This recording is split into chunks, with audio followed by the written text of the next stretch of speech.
नमस्कार दोस्तों, उपासना यस में आप सभी का स्वागत है। हमारी जो सरकारी योजनाएं तथा कार्यक्रम की सीरीज चल रही थी उसी के हम लोग 7th एपिसोड को लेकर चर्चा करेंगे। इससे पहले हम लोग 6 एपिसोड देख चुके हैं। आज के सेशन में हम लोग 3 टॉपिक्स को लेकर बात करेंगे तथा इनसे संबंधित जो एमसीक्यूज होंगे उन पर भी नजर डालेंगे। तो पहला टॉपिक है जिस पर हम लोग आज चर्चा करेंगे, प्रोजेक्ट चमन। दूसरा भारतमाला प्रोजेक्ट और तीसरा जो टॉपिक है सागरमाला प्रोजेक्ट। तो चलिए अब हम लोग सेशन शुरू करते हैं। तो पहला टॉपिक है प्रोजेक्ट चमन। तो इसमें सबसे पहली जो बात आपको याद रखनी है, प्रोजेक्ट चमन की फुल फॉर्म याद रखनी है। तो प्रोजेक्ट चमन की फुल फॉर्म है coordinated horticulture assessment and management using geo informatics. अब आपको याद रखना है इसे शुरू कब किया गया था। 2015 में इसे शुरू किया गया था। इसका मंत्रालय आपको ध्यान रखना है कृषि एवं किसान कल्याण मंत्रालय। चौथी बात जो आपको याद रखनी है, इसकी नोडल एजेंसी अर्थात कार्यान्वयन एजेंसी MNC-FC। इसमें MNC जो FC है उसकी फुल फॉर्म मैं आपको यहाँ पे बता दे रहा हूँ, महालनोबिस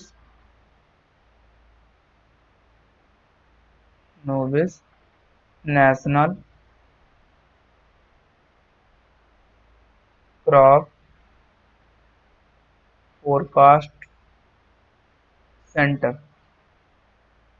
ये आपको ध्यान रखना है।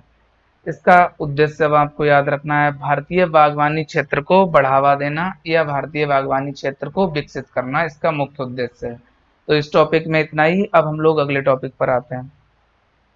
आज के सेशन का दूसरा टॉपिक है भारतमाला प्रोजेक्ट। ये टॉपिक काफी महत्वपूर्ण है, आपको अच्छे से इस पर फोकस करना है। तो इसकी शुरुआत आपको याद रखनी है 2017 में हुई थी। इसका नोडल मंत्रालय सड़क परिवहन और राजमार्ग मंत्रालय। तीसरा, इस कार्यक्रम की अवधि 2017 से लेकर 2022 अर्थात 5 वर्ष।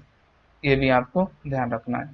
अब इसका उद्देश्य आपको याद रखना है, आर्थिक गलियारे, फीडर कॉरिडोर और इंटर कॉरिडोर, राष्ट्रीय गलियारे, तटवर्ती सड़कें, बंदरगाह संपर्क सड़कें आदि को विकसित करना अर्थात सड़क परिवहन को मजबूत बनाना इसका मुख्य उद्देश्य है।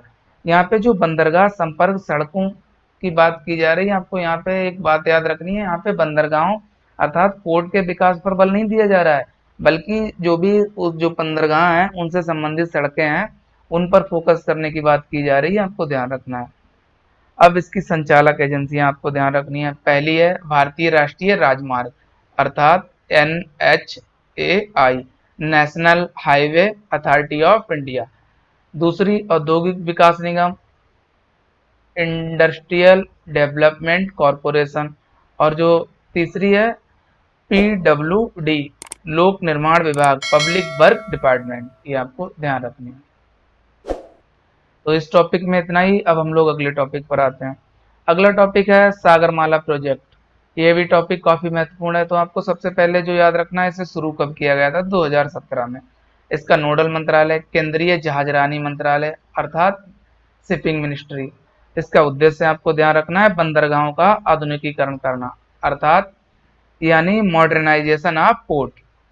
अब इससे संबंधित जो मुख्य बिंदु है वो आपको याद रखना है। पहला है, इसमें 12 स्मार्ट शहर तथा सेज को भी शामिल किया गया है। यहाँ पे सेज का मतलब मैं आपको बता दे रहा हूँ,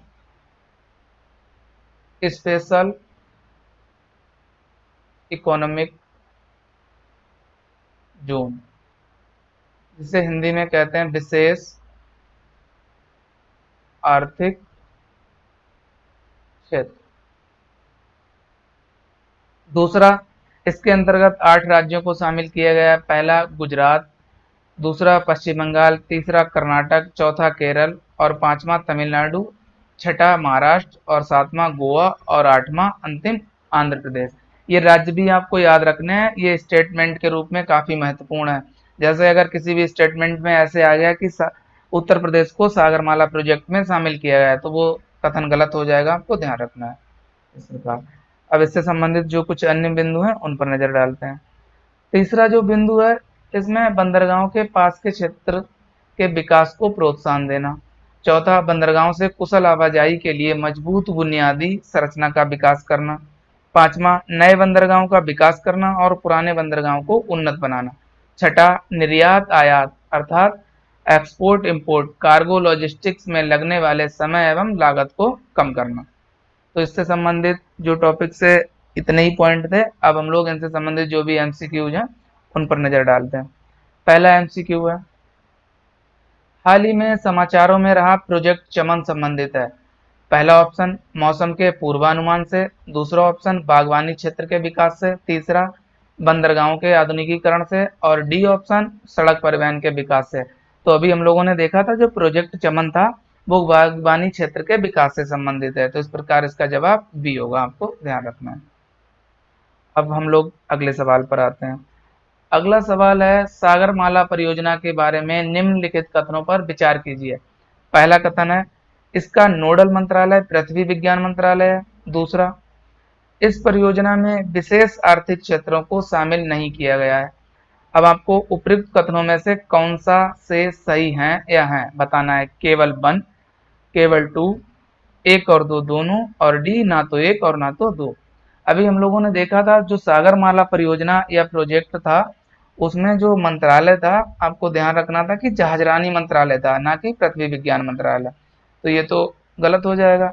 दूसरा, इस परियोजना में विशेष आर्थिक क्षेत्र अर्थात सेज, मैंने बताया था अभी आपको कि सेज को इसमें शामिल किया गया है, तो ये भी नहीं होगा ठीक। इस प्रकार ये दोनों जब गलत हो गए तो कौन सा सही होगा, इस डी ऑप्शन, ये आपको ध्यान रखना है। अब हम लोग अंतिम एमसीक्यू पर आते हैं।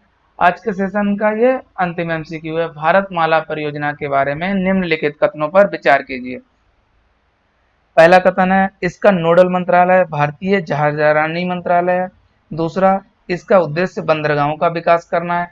तो अभी हम लोगों ने देखा था जो भारतमाला प्रोजेक्ट था या परियोजना, उसका जो नोडल मंत्रालय है वो मिनिस्ट्री ऑफ जो शिपिंग है वो नहीं था, ये सड़क परिवहन और राजमार्ग मंत्रालय था, तो इस प्रकार ये तो होगा नहीं। दूसरा, इसका उद्देश्य बंदरगाहों का विकास करना नहीं, सड़क परिवहन को मजबूत बनाना था, तो ये भी नहीं हो सकता।